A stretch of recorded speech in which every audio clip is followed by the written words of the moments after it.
do. Hey, Scott. I realized another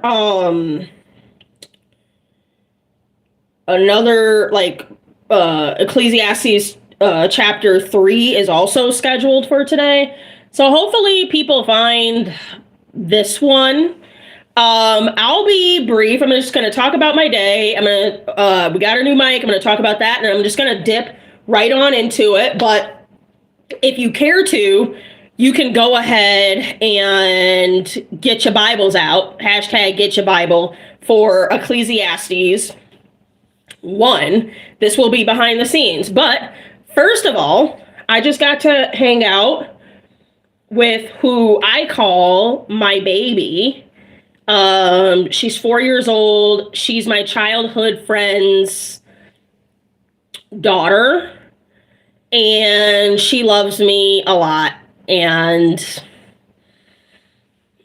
I like it. Like, every time I'm trying to go, she's like, wait, So anyway, what I got today was some of this. I know y'all's kids don't have like this type of artistry, but encourage them to try, because not everybody can be the baby, right? Like, your kids have their own talents. She can bust out one of these willy-nilly. So that's kind of your problem and not mine. She also gave me this ring,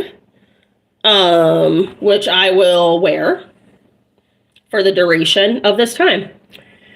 And what we did, in all seriousness, I'm a pretty big fan of like educational activities, or like edutainment, as people say. So what I did was I went to our local market and I got all the butter. So I got apple butter, cookie butter. One of them broke in the car, unfortunately. This one is pumpkin pistachio butter. This one is, apple butter. There was a cherry butter. And then I brought apples. We cut those up. She taught me how to cut an apple.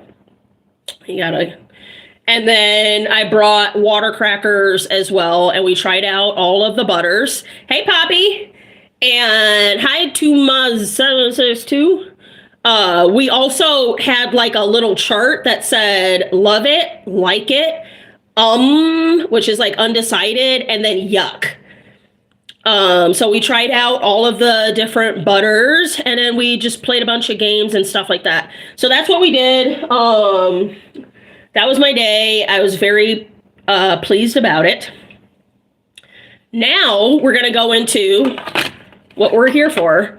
By the way, I am 3+Kei. I am here to encourage you to pursue the smile by prioritizing the Lord, your physical health, and persistent education.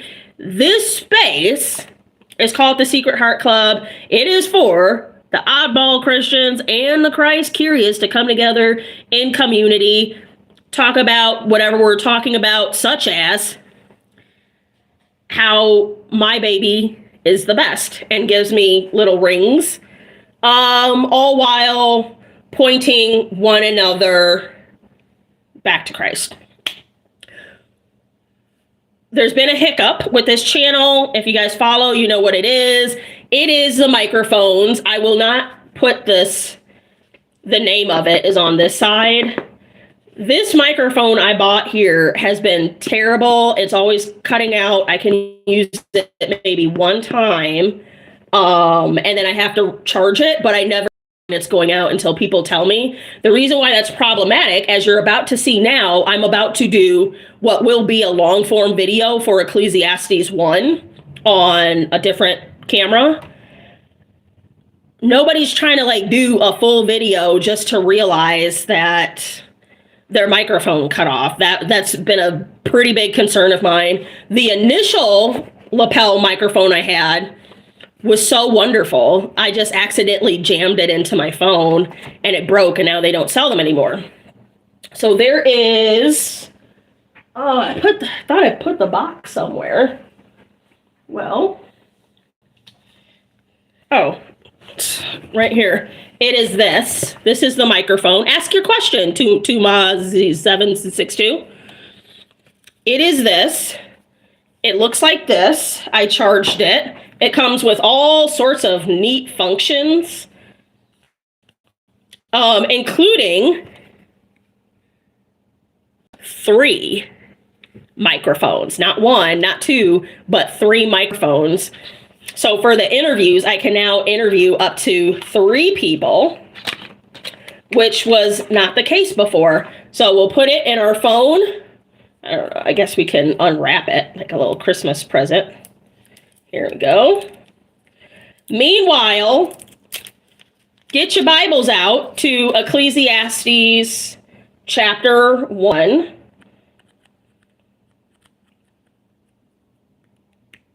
Okay. Lit up. This is a big boy. Look at it. This is a big old boy. And then this one, just to show you, there's like lanyards that come with this. So you can hang this down like a necklace. But this one is for me. Look at that. It's so big. All right, we're going to take this off. I don't even know. This is so fancy. Oh, I don't know what to do with this. Text 1, text 2.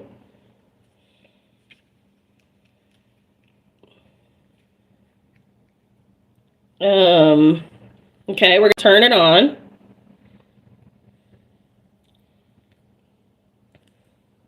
Okay. And then, oh, this says text 1, text 2. What is this for? I think this, I'm going to have to figure this out later because this isn't the point of this video. I just don't know why this exists. And then it has these things at the bottom. So we'll get back to that at a later time because we do need to record this video primarily because your girl has a steak that is resting right now.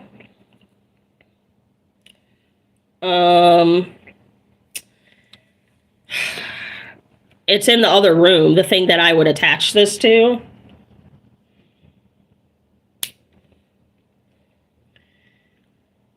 Okay, this isn't working out how I thought, but we'll see. Let's do a little microphone check 1, check 2.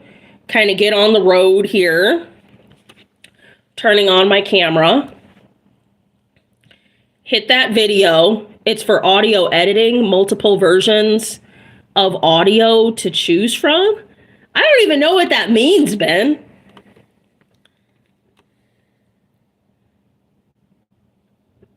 I don't even know what that means.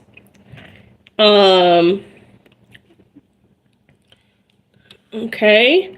We're going to do a quick mic check 1, 2.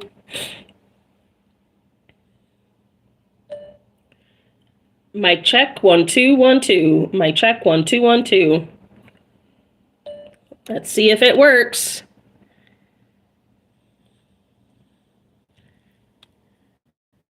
Oh, it's not on. Okay. There we go. There we go. Yeah, that didn't. Okay, try it again. Mic check 1, 2, 1, 2. Mic check 1, 2, 1, 2. Okay, ready? This should do it. Mic check 1, 2, 1, 2. Mic check 1, 2, 1, 2. That sounds nice, doesn't it? Mic check 1, 2, 1, 2. Mic check 1, 2, 1, 2. Mic check 1, 2, 1, 2. Mic check 1, 2, 1, 2. Mic check 1, 2, 1, 2. Get serious, guys. All right, so we're gonna get over to Ecclesiastes. chapter 1. Ecclesiastes is, you're going to go, I think it's right after Proverbs. Yep. Show you right. Show you right. Ecclesiastes chapter 1 is pretty short. It covers Solomon's personal experience. Everything is meaningless. Wisdom is meaningless.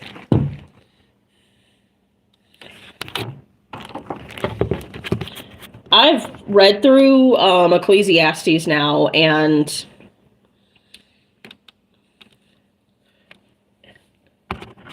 it kind of makes me sad.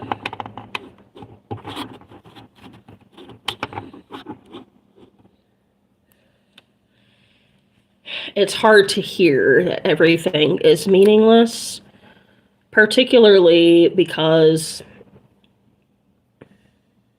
it's the truth. Ben says, if you are hiking and recording audio of nature and audio of yourself, raise and lower audio for one or the other. Ew. Gotcha. Yeah, you can tell who knows their audio stuff around here. It's Ben. Okay. You're going to see me look off camera. Dang it. Off camera is me looking at the other camera. Right? That makes sense. If I could just get... Okay, here we go. Except that's a little lopsided. I have no idea how to use it, though, Ben says. Ben would be the one to figure it out, though.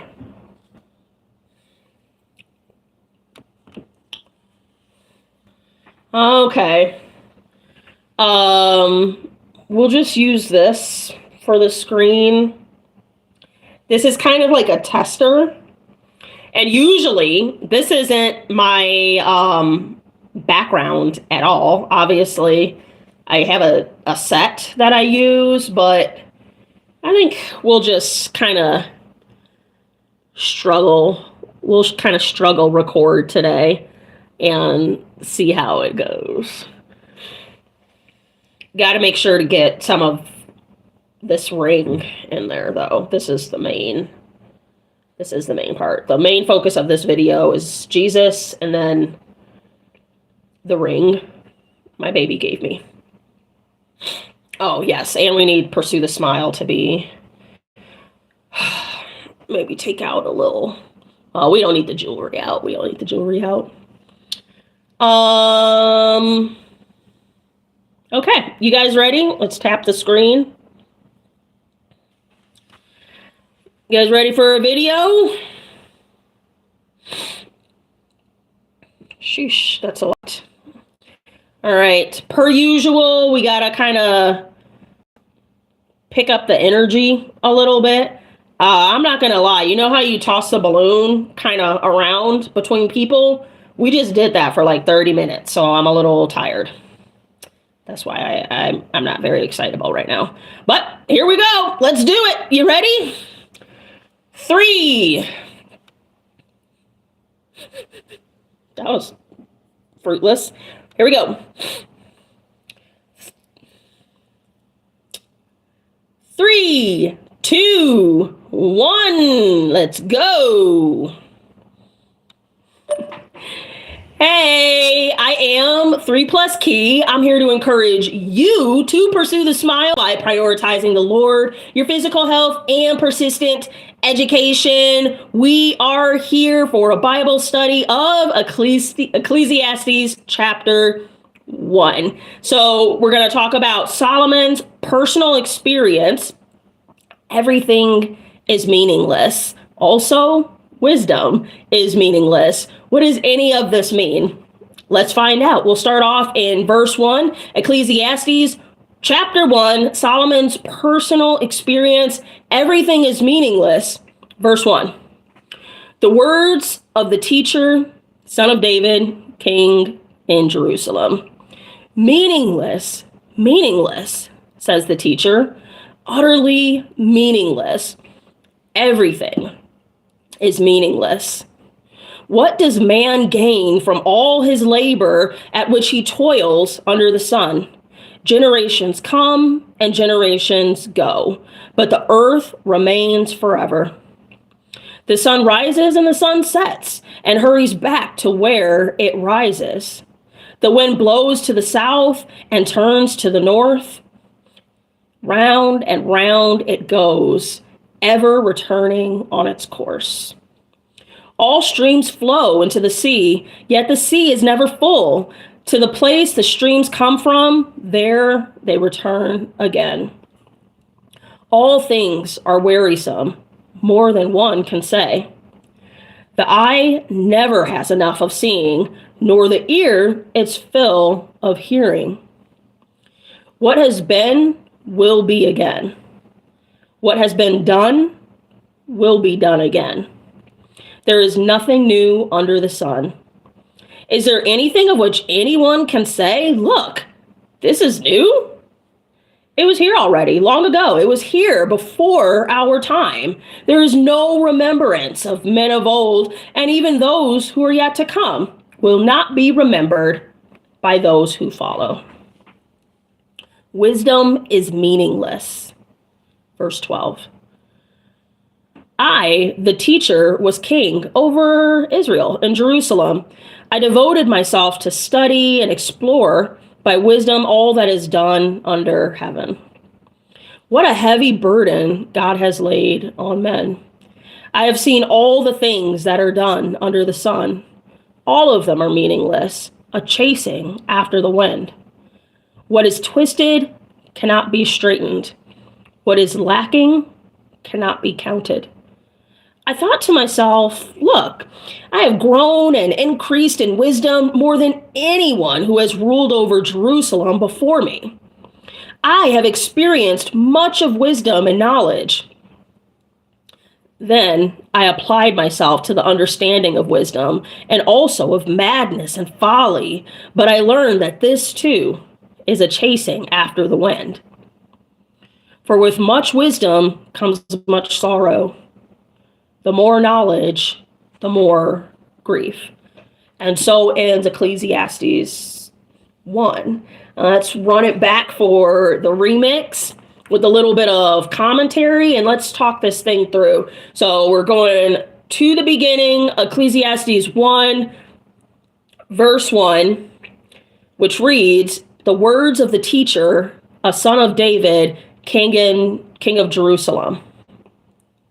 The commentary, the author, Solomon, who is the king over Israel and Jerusalem, referred to himself as the capital T teacher or leader of the assembly. He was both assembling people to hear a message and gathering wise sayings, aka the Proverbs. Solomon, one person in the Bible who had everything, wisdom, power, riches, honor, reputation, God's favor, is the one who discussed the ultimate emptiness of all that this world has to offer. His purpose in this book is to make people realize that their confidence in their own efforts, abilities, and righteousness was meaningless. Instead, their commitment to God is the only reason for living. I see this sometimes. We all have such varied lives. Some of us have much abundance, materialism and financially, but just as somebody might have that, another person has much abundance in children or reputation or something like that. And no matter what the Lord has given to you in your lifetime, most of us know that this can easily be taken away, that the things that we have are all fleeting, and that includes the people that we love, that are around us, our jobs, and a point is going to come in everyone's life where they are humbled and will have to eventually bow their knee to Jesus. Verse 2, this is Solomon with all his wisdom and things and people and all the things in his life. He says, meaningless, says the teacher, utterly meaningless. Everything is meaningless. The commentary. Solomon's kingdom, Israel, was in its golden age, but Solomon wanted the people to understand that success and prosperity don't last long. You gotta die at some point.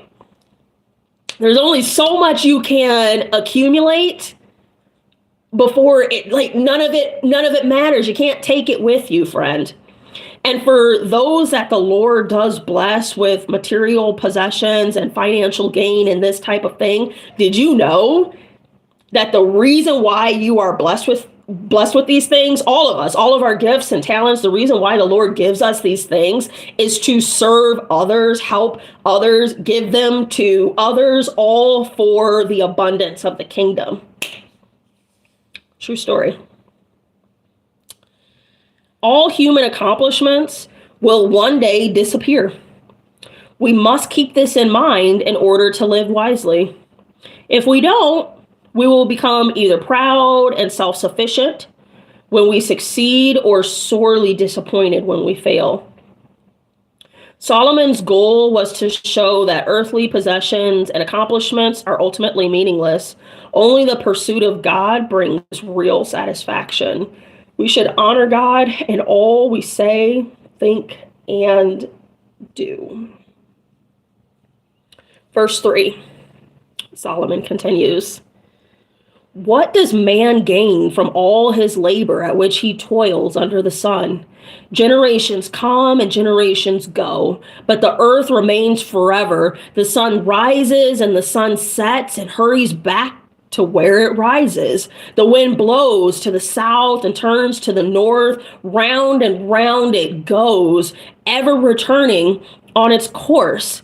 All streams flow into the sea, yet the sea is never full.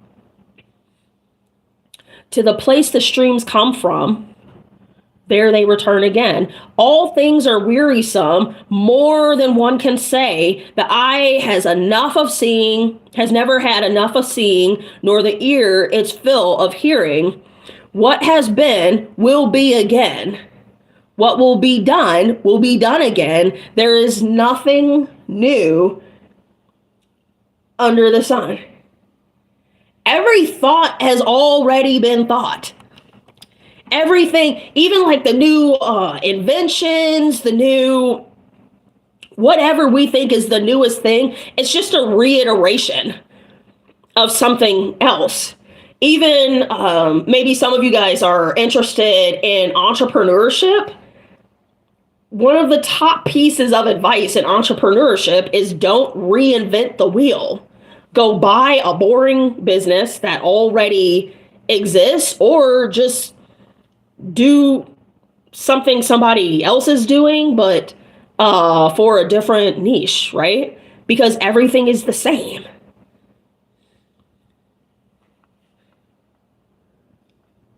It's crazy, you know? And the simplicity of it really is, there's two greatest commandments. The first one is to love God. And so how do you do that? You follow the other commandments he gave us.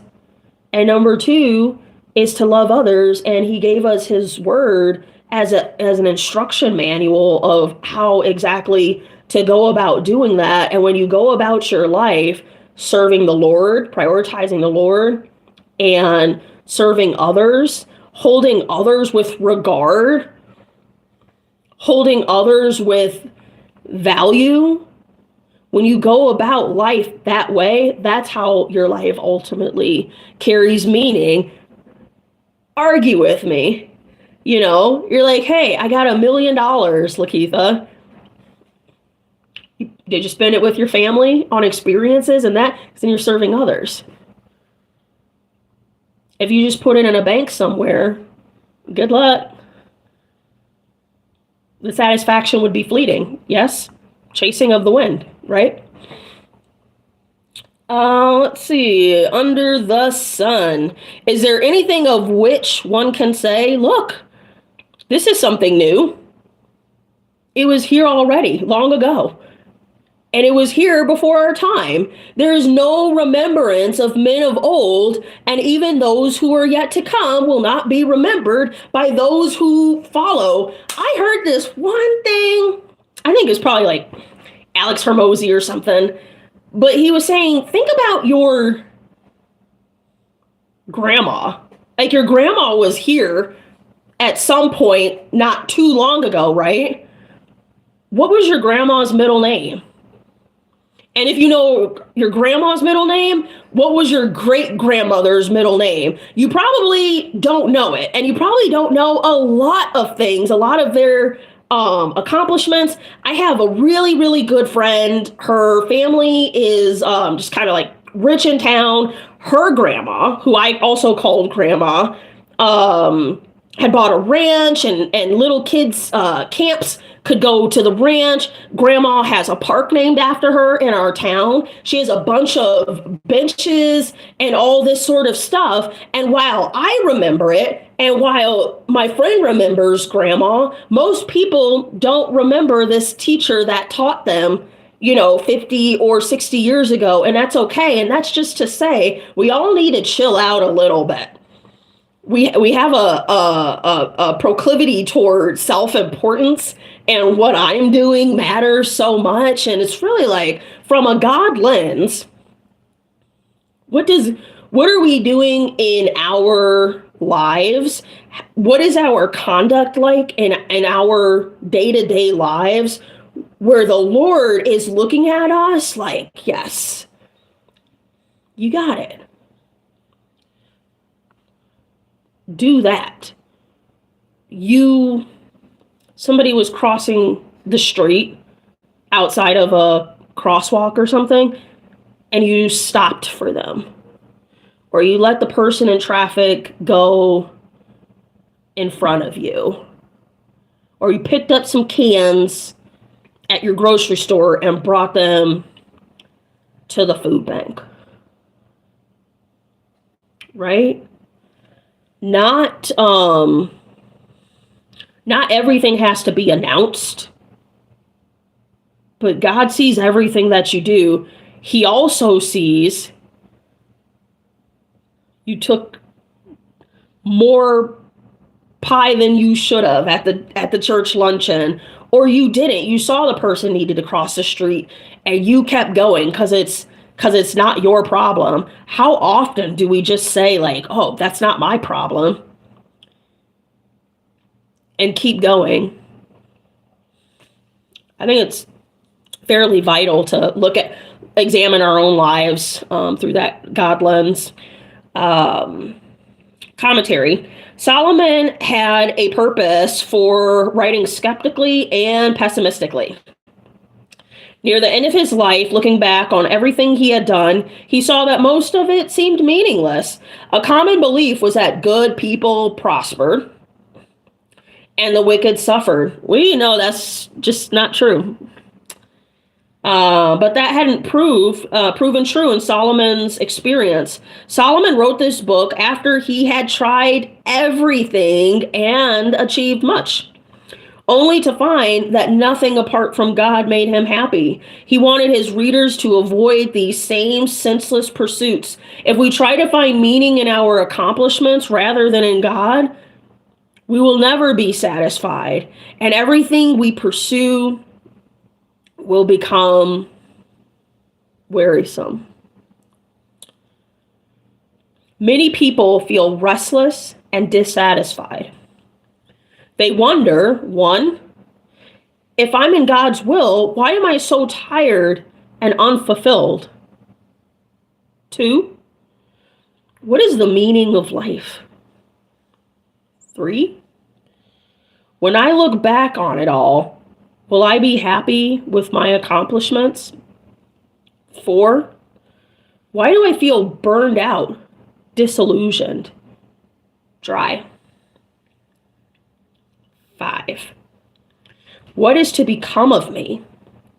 Solomon tests our faith, challenging us to find true and lasting meaning in God alone. As you take a hard look at your life, as Solomon did his, you will see how important serving God is over all other options. Perhaps God is asking you to rethink your purpose and direction in life, just as Solomon did in Ecclesiastes. Wisdom is meaningless. Verse 12. I, the teacher, was king over Israel and Jerusalem. I devoted myself to study and to explore by wisdom all that is done under heaven. What a heavy burden God has laid on men. I have seen all the things that are done under the sun. All of them are meaningless, a chasing after the wind. What is twisted cannot be straightened. What is lacking cannot be counted. The commentary, what is twisted cannot be straightened, refers to the ultimate perplexity and confusion that comes to us all because of the unanswered questions in life. Solomon, writing about his own life, discovered that neither his accomplishments nor his wisdom could make him truly happy. True wisdom is found in God, and true happiness comes from pleasing him. Verse 16.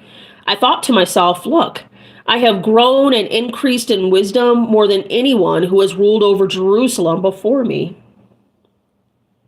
I've experienced much of wisdom and knowledge. Then I applied myself to understanding of wisdom and also of madness and folly, but I learned that this too is a chasing after the wind. For with much wisdom comes much sorrow.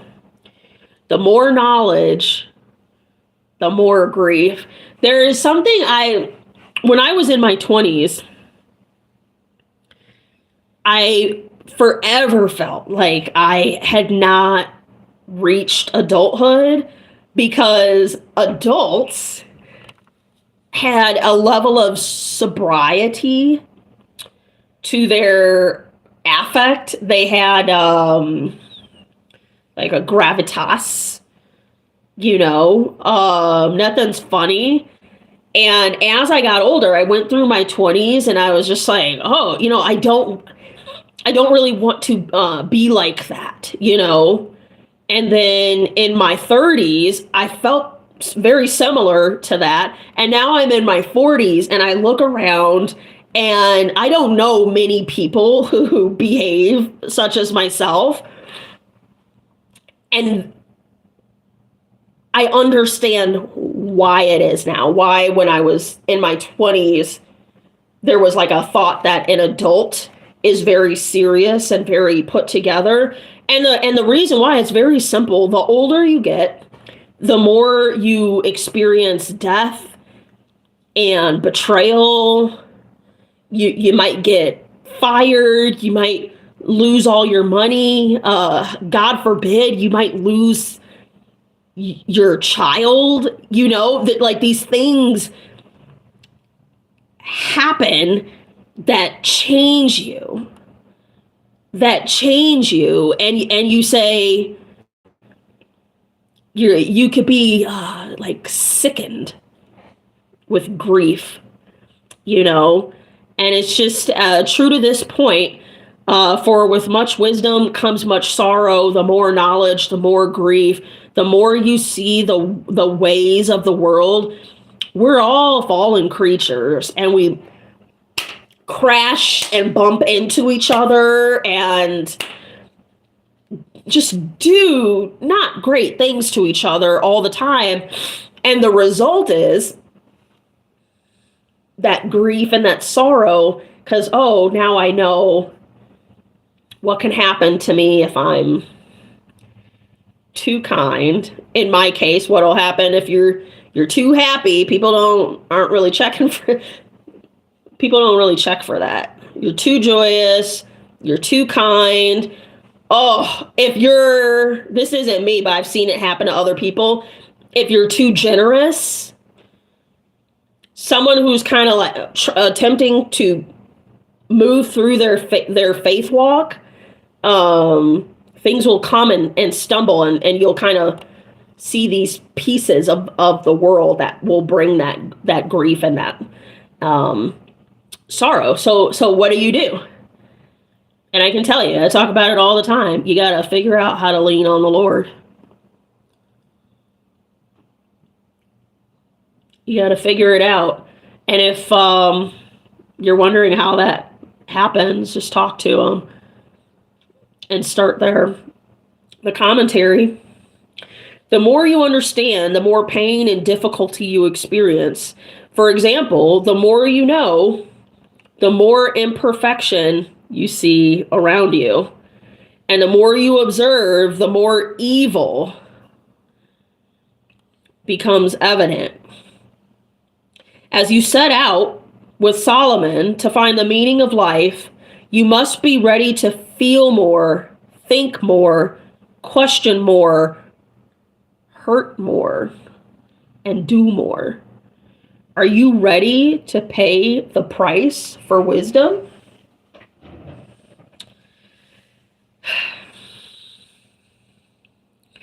Solomon highlights two kinds of wisdom in the book of Ecclesiastes. Number one, human knowledge, reasoning, or philosophy. And two, the wisdom that comes from God.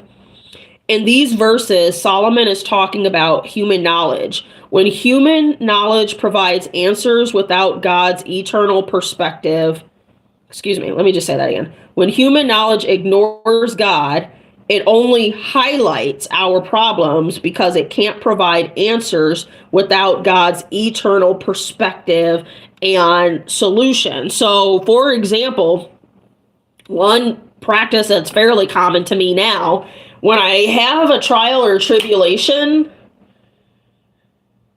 I know I serve a good God. I know I serve a good God, and I know I didn't do anything to you. Or I didn't do anything in this situation to like get this thing happening to me.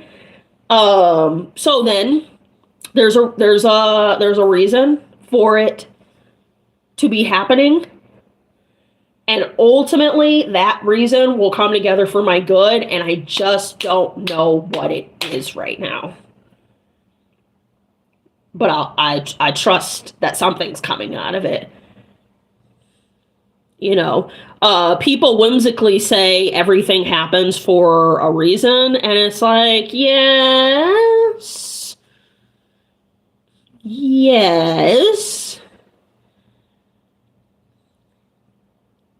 The Lord orchestrates things, yes. He has some reasoning behind it, yes. We should probably incorporate Jesus Christ into such whimsical thinking, you know what I'm saying?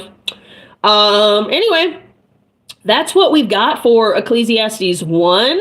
Thanks for coming along on this journey.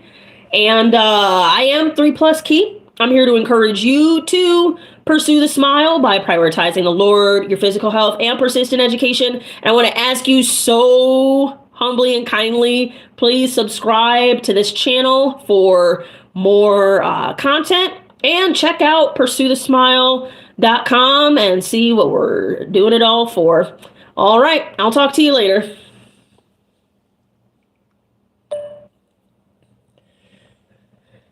All right, let's get that going. And then some of this.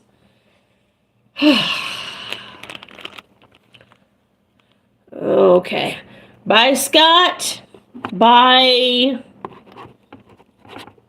Oh. Well, Ben did say bye. Hi, Weston. Do I know you, Weston?